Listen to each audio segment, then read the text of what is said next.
Hey, what's up, guys? Okay, so this is part two of get your ass out here. Okay, and why do I say that? Because there's gonna be some things that happen to you along the way that are gonna blow your fucking mind apart. Okay, um, but let me clear this up. For example, like I said the other day, a lot of people think like that I came in off the coattails of my ex, like I'm standing on her coattails and she pulls me in. No, I had already done stuff before that, you know, and I'd already been signed by that time. When she was a temp receptionist, I had already been signed. I already did work, in the industry. Like what? Like I already did shows. I was signed by a modeling agency, and I already did shows at that point. I already had done a commercial, a bunch of stuff. So no, I was in the industry first, actually, and I'd already gone to South Africa, modeling overseas, and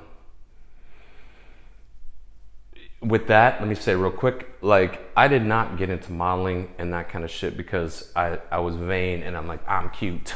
No, it wasn't because of that. It was because, I was coming off drugs and shit, and my grandma was like, you need to get your life together, and I think you could model, my handsome grandson. Why don't you try that?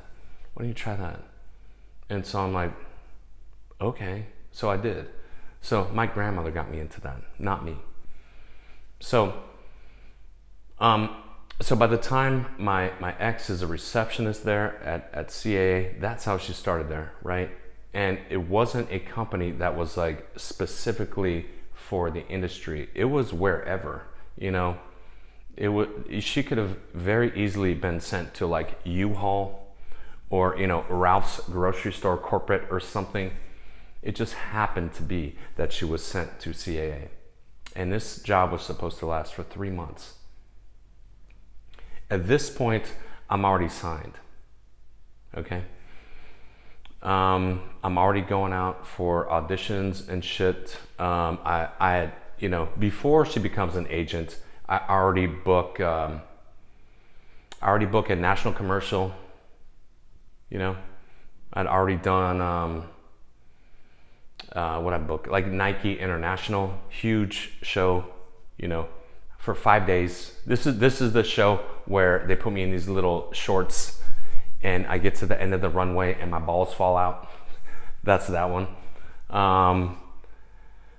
So, and there's like probably 5,000 people there. It's a huge show, okay? And that's scary to be out there on the end of the runway, and you're like, fuck, man, all these cameras are going off and shit. So I'm already used to this at this point, and I did like a huge like international hair show. And the funny thing there is I shaved my head right before I booked it, and I show up and they're like, you have no hair.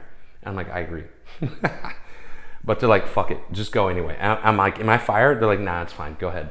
No product in my hair, whatever. And what else? LA Fashion Week, I booked that. So multiple designers, and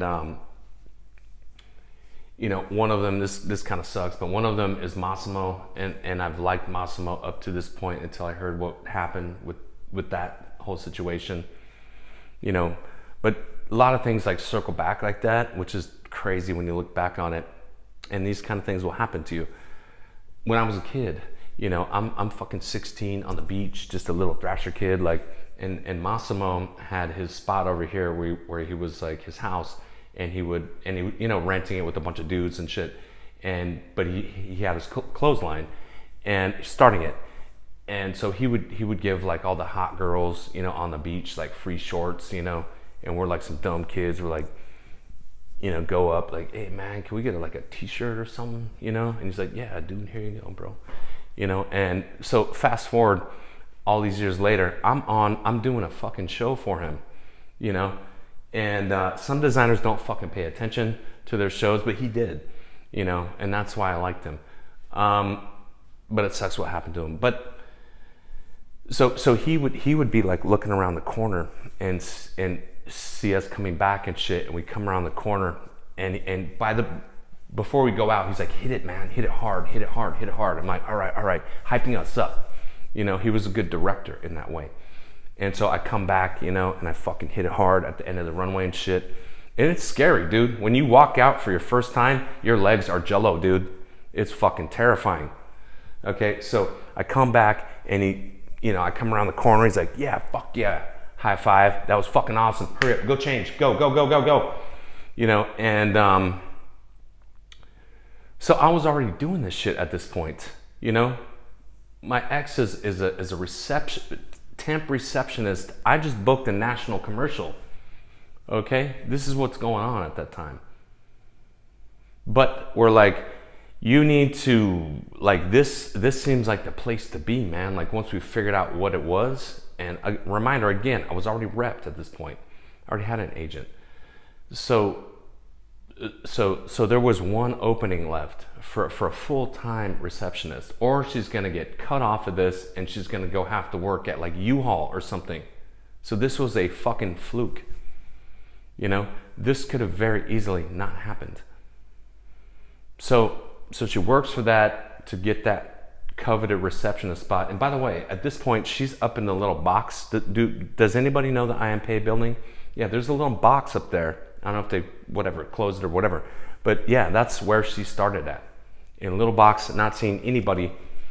And so she gets the gig, and now she's in the front row, you know, as a receptionist. And we're like, yeah, you fucking made it, man. You know, not really. Not to talk shit on receptionists, because my ex was one.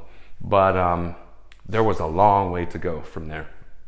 But now she is in front of people and seeing people. You know, but a couple other things that you know blow my mind. So I was writing it. Now I'm signed. Okay, so I wanted to be signed by CA.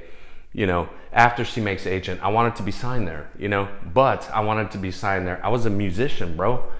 I wanted to be signed there for music. You know, to book my tours and shit. You know, and so, you know, and so I'm actually meeting with Bryce Gata at a composing agent. So I've fallen to composing at this point because my last band breaks up. One of them goes to Fear, the band Fear, if you know them, and another one goes to Mr. Big. They both go tour. My band breaks up. Okay, but previous to this, when I'm a kid, dude, when I'm like 17, I try out for a band called Dream Theater. If anybody's heard of that, they're very technical. You have to be very good to be in that band. So I'm a kid trying out for this shit. So this shit ain't new to me, dude. Anyway, so then I go have this meeting with Bryce Gata, and we get off topic, and we're talking about screenwriting. And I have this epiphany, I should write a screenplay maybe, you know? And so I go back to my ex and I say, you know what, I've already given your writer's notes and so forth, and you know, I've read your scripts, your clients for like 10 years at this point. I think I want to write a screenplay. And she's like, do not, you're a composer, stay in your fucking lane. But I'm like, nah, I have to. So I write this thing and I get signed by CAA. And I'm like, what? I'm signed by CAA as a writer? This is some shit I would have never seen coming in a million fucking years. Okay, so now I'm writing some shit. And so I write a pilot that my agent tells me, do not write that. But I'm like, fuck that, I'm writing it anyway. And so it goes out, and my agent calls me and says, and while I'm writing this thing, I'm like, if the Nip Tuck creators could see this, man, like, I think they would dig it. And I know I'm crazy, right? Like, that's a pipe dream, dude. That's a pipe dream. And then my agent calls me and says, guess what? There's some showrunners that want to attach to your show. And I'm like, who the fuck is it? And they're like, it's the writers of Nip Tuck. And I'm like, what? And they're like, yeah. So go meet them at the studio. And so I go there and I'm like, dude, like when I swear to God, when I was writing this, I was thinking of you guys. And like, if you guys could just see it, I thought you would fucking dig it. Like I thought you would think like, it's this meets that. And that's exactly what they said to me. That's what we think of it. It's this meets that. That's what we thought while we're reading it. I'm like, what? My mind is blown apart. And they're like, you do not have to relax, kid. You do not have to build this up. I'm like, dude, I swear to God, I was thinking that. I swear, dude, while I was writing it. Like, this is my dream, to work with you guys. And so another one was DeLuca, you know. I met him at a party first. I met him at a Golden Globes party. And then when I'm meeting him in person, you know, for my show, he says, I would love to live in the world you created. And I'm just like, what? Like, I never thought in a million fucking years I'm gonna be working with DeLuca. That's crazy. Here's the biggest one. So I write this thing and I have a meeting at Amblin, right? And so I go there and I do the meeting, cool, whatever. And they're like, yeah, we want to attach to this, and he's gonna read it. And I'm like, wait, who's gonna read it? And they're like, Steven's gonna read it. I'm like, Steven Spielberg's gonna read this shit. Yes, yeah. He reads the shit that we attach to. I'm like, the dude who did fucking Close Encounters and E.T. and Jaws, that guy's gonna read my shit? Yeah, dude, yeah. No. When I was a kid, like watching Jaws, that guy's gonna read my shit. I'm sitting here eating red vines like a little dumb kid. That guy's gonna read my shit right now. And I didn't even mean to be a writer. That guy's gonna read my shit. Yeah, dude, yeah. No, dude, pull it back. It's too late, bro. We already sent it. What? Oh shit. Now I'm thinking of like, oh, there's that one line in there. Like this is the guy that fucking like Chris Nolan's probably like, dude, this is God. Steven Spielberg, you gotta be kidding me. You know, this guy's reading my shit, dude. And then I'm thinking of all my lines, like, oh shit, dude, like he can't read that. There's so many fucked up things I say in there. Okay? So these are the kind of things that are gonna happen to you if you fucking come out. And that type of shit's gonna blow your fucking mind apart. Okay? Good luck, guys.